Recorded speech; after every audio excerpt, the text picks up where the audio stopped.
Hi everybody, Nick here, Hampshire Outdoors and Survival. Good day to you all, summer's here. So last night one of my subscribers said to me, I want to see a poncho being put up as a shelter. So here we go. And to make it a bit more interesting and a bit of fun, this is the poncho I'm going to use. And this is a vintage 1980s British military issue poncho, otherwise comically known as the crisp packet. Okay, tactical it is not, waterproof it is, and this thing is thick. This will keep almost anything off you. I mean, this predates Gore-Tex, so we're back to nylons and plastics and that. So again, brilliant shelter, don't set it on fire. So we'll get this thing rigged up.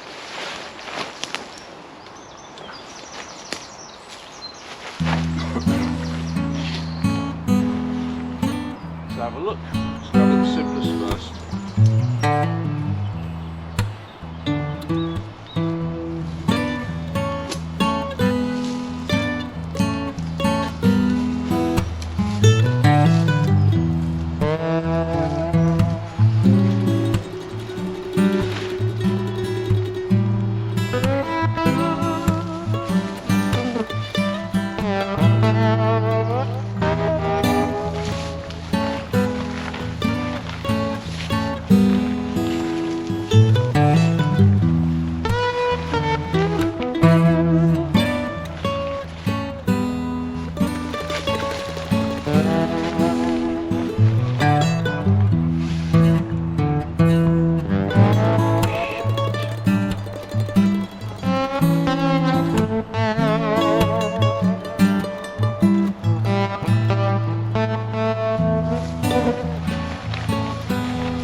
Again, I'm not going to abuse this woodland, although there's plenty of stakes. I want to get this video made, done for you. So we're going to go to a couple of stakes. So we're making a one-man shelter here, okay? And we're working on the situation that the wind is coming in this way, okay? And that's why I'm doing the shelter in this manner.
So simple, in a matter of minutes you've got shelter. The weather's coming in from the back edge, so you can see how the way I've sloped it, so the weather's not coming in. I've got an open front, I can create a fire out the front here, gives me perfect shelter. It's on bungees, bungees or paracord. Okay, I like paracord, but bungees will adapt to the wind. They'll allow that to stretch in the wind, they'll allow weight to build up on it without it collapsing straight away, ripping or tearing. So bungees tend to be a better option, although they take up a bit more size and bulk, and of course you've always got to be a bit careful using a bungee. If one whips back, you don't want it taking an eye out, bending itself in your finger. But the British military use bungees because it's adaptable. Okay, perfect little shelter, right? Great little shelter. That's one way of using it. Now we'll try a different way of using it.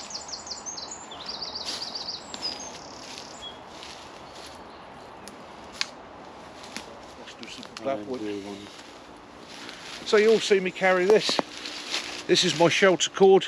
Okay, it's a simple setup. It's a carabiner on one end. It's about 30 feet of paracord that at the end of the day I can use to rig a shelter almost anywhere. Okay, it's a nice simple setup, takes up no space in your bag, no weight, and it even has already on it Prusik loops. We'll go into Prusik loops in another video, but again it's a system for being able to tension sheeting. Okay, so I'm going to take this out, run it out, as usual we have the comment, why so much, Mick? Same as dressings, better to have too much than too little. Okay, so what I'm going to do, I'll chuck this around the tree, anchor it back on the carabiner.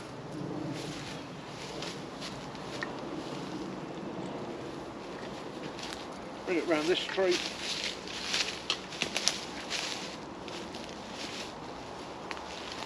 So what I'm going to do is come over that line, pull it back,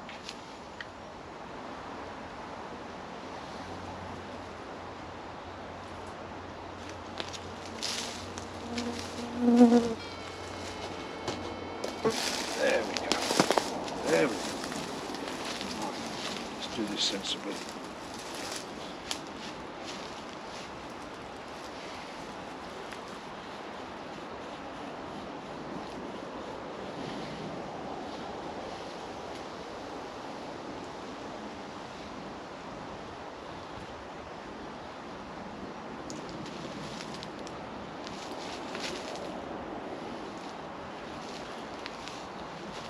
Anything fantastic. Okay, it's easy as that. So now I have a ridge line and I have the shelter started off. Now that's a plough point shelter, so I can take the corners out, make a simple one-man shelter, keep myself out the wind and rain.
Right, so we've got a simple plough point shelter, but as you can see, it's hanging down. So we can improve on that. The top tip is with a piece of parallel cord, bank line, bungee, whatever you have to hand.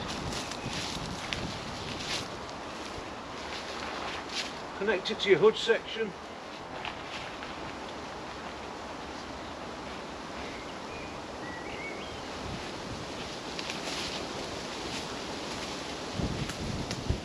Take it back to a tree, take it back to a bush, take it back to something that's a bit taller. And again, what you've created is a plough point shelter. So that's going to give you a bit of protection from the sides as well as from above. You can make it ultra low if you're tactical, okay? You can raise it up if you're looking for a little bit of air, you just want shelter to keep the sun off, you want shelter to keep just the general conditions at bay. So you don't need it to be ultra tarty. What you can do, another tip, is if you take your Bergen, and stuff your Bergen to the back, it'll raise it up. Or you can place a stick in the centre, raise it up with a stick. As simple as that. As my assistant will demonstrate there. Okay, I have shelter enough for me. I've shelter enough for my kit. Okay, I'm out of the weather, I'm out of the conditions. I've got good airflow. It's a good summer shelter, this. You've got good airflow, you're not going to overheat. However, if you've got a little bit of drizzle, a little bit of rain or a sudden summer storm, it's going to sort it out for you. Okie doke. So that's that shelter. Got a simple ridge line.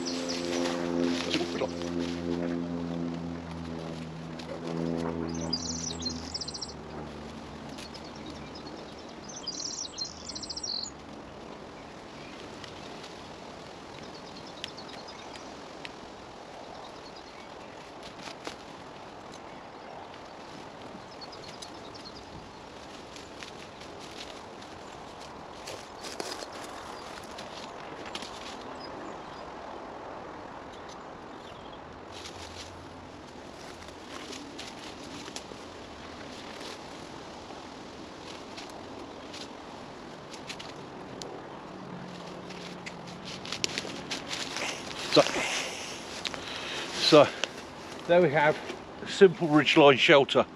Okay, you can ring this any number of ways. You could run the guy line from tree to tree, drape the tarp over it. Okay, you don't need to use bungees, but it makes a very low level shelter, traps your body heat at low ground height. If you're being stealthy, it keeps your profile down, keeps easy to camouflage. There's more than enough space. I'm pretty sure Mac will back me up. 2-3 guys in an emergency will shelter under that without an issue. 1 to 2 normally. If there's 2 of you, one of you would lay his poncho out as a ground sheet, and then you'd have the shelter, share body heat under that, and it will keep you going with no problem at all. And that is one of the most basic shelters. So we've done 3 types of shelter there. I'm not going to expound on this too much today, because otherwise we're going to end up having a 40-minute video, and I'm trying to keep it down a little bit. But I hope that gives you some ideas of what you can do with your poncho, okay, and making your poncho shelter. What I will do, I'm going to alter this now into a water collection system, because I'm always saying to you guys, rainwater, it's the safest water that you can get to drink and use. And we're in the UK, and my friend that wanted to see this, he's in Ireland. So both places where we get a lot of rainfall, and a poncho makes one of the best water collection systems you will ever come across. Okay, so anyhow, what I do, I'm going to cut there, I'm going to stick this up, and we will have a look and see how it goes. So, as you all know, I love the Dutch Army poncho. British Army does not issue a poncho anymore, Dutch Army does. Packs away into a simple package. It's brilliant. It's shelter, it is waterproof, it is clothing, it will cover you, it will cover your Bergen, it will cover your mate. You can improvise shelter, improvise stretcher, you can do all sorts with it. What I'm going to do today, again, simple shelter and water collection system.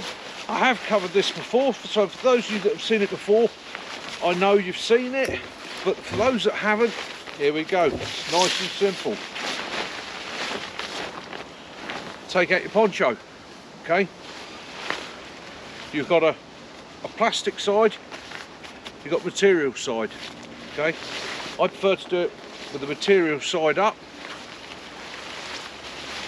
Find yourself some trees, ideally trees that are well enough spaced apart to be able to form a square. And all you do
Okay, dokie, let's take you over for a look. So all you need to do for this system to work is hang a poncho. It doesn't even have to be in a perfect square, as you can see there. You've got to make sure this is the lowest point. Okay, it's where the hood is, and what I've done, I've tied the hood off so there's no opening in it, and that becomes a bucket. So any rain falling on that ends up in my bucket and can be collected off, and that's a way of getting safe, drinkable water with a minimum purification, minimum of effort. I'd always like to boil it before I drunk it. However, that will collect an immense amount of rain very, very quickly, very easily, and will save you from having to filter, as long as you make sure there's no debris dropping off the trees into it. Okay, so there we go.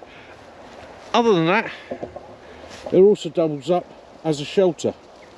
Okay, you can shelter underneath it. It's not the best shelter in the world, but it will work and it will collect you water. Okay, so that's ponchos, and that's Mickey covering ponchos. Mickey out. We're going to have a look at a couple of other things, get a fire going. I think Matt could do with a brew. Yep. I could do with a brew. Sorry about that, guys, but the battery camera died on me, so yeah, the firelighter is going. My battery died, so I had to get my battery swapped quick. But nice thing with firelighters, they do burn for a while, so some nice twiggy bits of wood. Start building a bit of temperature in there.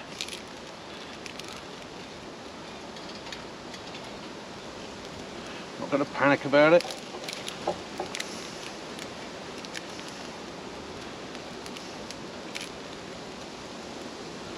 Good bit of heat.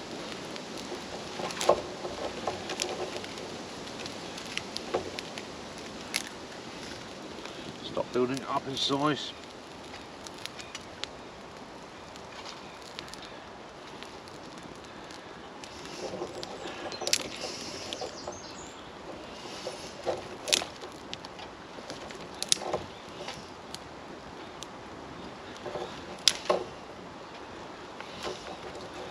Bit of fuel in there.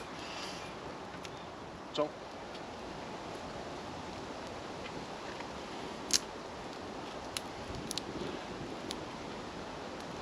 Now I personally, and I will do it next time I come out, I prefer this stove with the mess burner. Right, it works really, really well with the mess burner.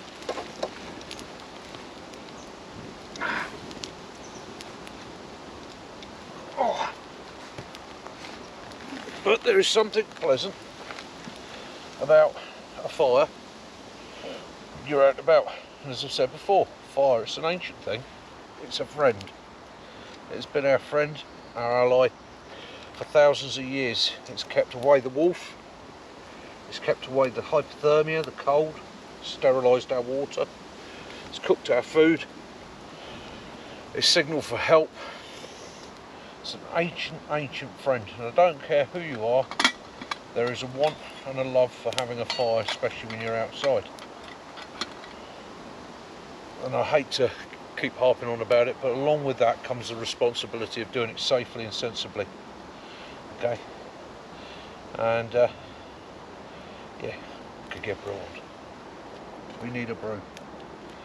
There's a fair old traipse in here today, and from what you guys see actually on the video, it's probably taken us 3 hours, 4 hours of mooching around, working out how we're going to do what we're going to do and all the rest of it. And then it's getting the fire on, getting it set up, getting it filmed, getting it set up, getting it filmed, cutting, editing, doing different shots and different angles. So it takes a little bit of time. Anyhow, guys, I must thank you from the bottom of my heart for all those people that subscribed to me and got me to 500 subscribers. Never thought I'd get this far, and I really appreciate it. And it's encouraging me to push on and push further with the channel. To do more and even to learn more myself. Okay. Later in the year I'm heading to Scotland, where I'm going to be exploring Crieff in Scotland and looking at some of the scenery, the views, the wildlife up there. I'll be doing an overnighter up there, We've got a couple of West Country videos coming up. We'll be visiting Dartmoor, Bodmin Moor, and we will hopefully, if we can get round to it, be doing some beach survival skills. Okay, just purely for the fun of it. Okay. So anyhow, guys, I'm going to get this brew on. That's my thank yous. I hope you've enjoyed the video.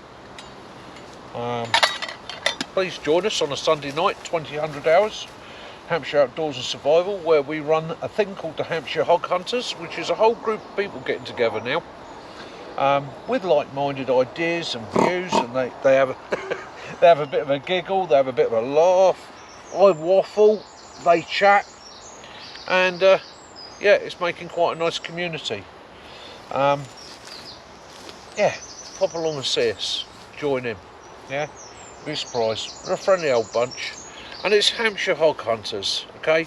We're not hunting hogs, we're hunting knowledge. We share ideas, we share information. The hog is the animal of Hampshire, which is the county I'm within. So, become Hampshire Hog Hunters. Come over, join us, have a look. That's good enough for me. I know the water's sterile. I'm getting the brew on. So as you can see, ignore it for a few minutes, it will go out. We're having coffee, white, with 2 sugars, white, because that's how we like it. Guys, take care, be good, be safe. Love those you do, forgive those you don't. And as always, peace and light be upon you all. This is Mickey, Hampshire Outdoors and Survival. His first trip out to the woods in a couple of weeks. Please like, subscribe, ring that notification bell for other videos. Send me a comment, let me know what you want to see, let me know what you'd like me to do. And today's video was for Manar. There you go, my friend, ponchos. Take care, be good, Mickey out.